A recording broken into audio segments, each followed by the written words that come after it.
ke sa ia me ke mata ke aipe ke subscribe me ke tau channel ko fam ke tala noa tu heni ke ilo ko Palataisi ko Hevani aipe ko lo ko we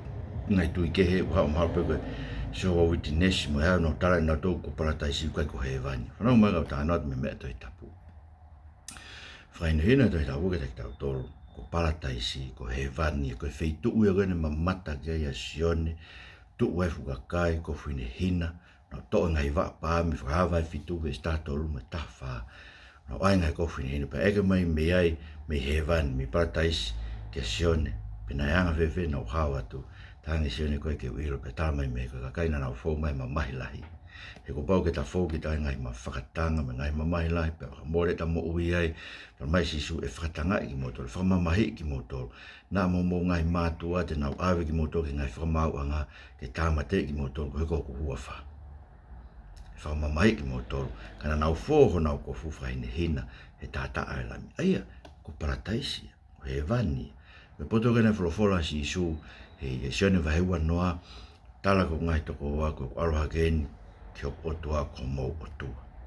ko aloha gen ki o tua ko mo o tua ko poto ne alo te wa vetu ke ave ke tekta to ke whanau me ta no a Paula e wa korinto vai ta wa ve sua ke be mo e fa pe Paula ne tanga ta Christian ko ta no bina Paula ke te ia pe ko hiko ne whakato ki lalo mo ne whakaika ki mo i koe ke ne pe mai ko awen ko tau ilo mino lau koe o tala noa ko hinga pe Paula ki a te ia ko ke whakama Paula ke pole whainga tala noa o ngai au sia whakalau maari e koe nane mau whakama Paula ke pole pe no whakatanga i mo no whakama mahi i mo no ngahi vai anga ko ke hai ai lahi o kresi ai ko Jesu Christ o ngau ene mo whanau ke ta noa Paula ko rinto wa tawa pe siwa mo e wha pe nea tangata Christian ko ilo ki ai pe ko hono ngofulu maa wha tau eni talu e mea ko ulau ki ai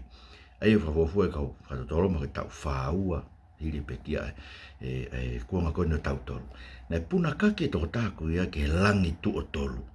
uikai te uilo pe nane sino pe uikai te uilo pe kone hiki me sino koe tua pe une mea i tokua na puna kake ia ki Palataisi pe ne ongo ia e ngai rea tāpu ha ai uikai ngofua ke tangata ke rea akti ka inga ko Palataisi koe langi tu o tolu he koe angai whakaukau ke to i tapu ke langi tu o ta o to koe langi e tolu ko langi uloaki fetu ko tau sio puna man puna ko langi uloaki bo fi fuga tek tau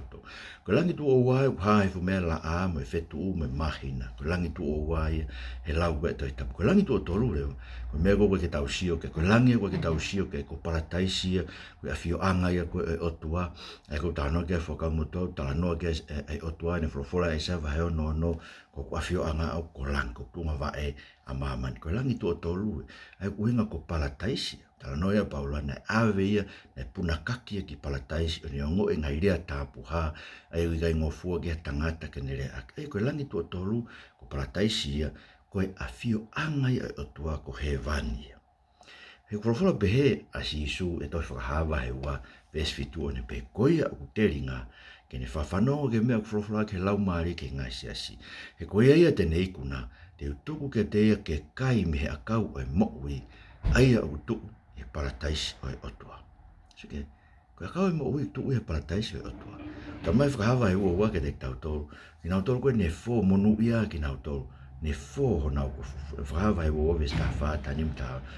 Ne fō ho nau ko fwe te nau hu i he matapā o e kolo. Kolo ko Palataisi e kolo kontam. Pe nau kai me akau o e nau whai te riha ki he akau o e mo ui. Ei utara mai e si isua ne whakahawa e whakahawa e ua wes fitu.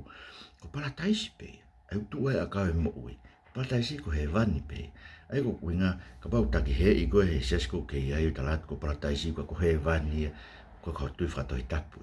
mal ko tu fra ko fa to radin fra sias pe ko ke to kadrin fra to tapu ko me mo inga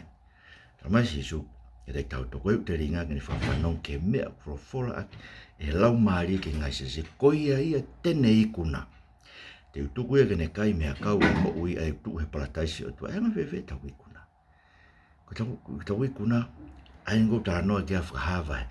vai fitu, vesta tolu me tawha. Ko kau ikuna, tala mai me lang.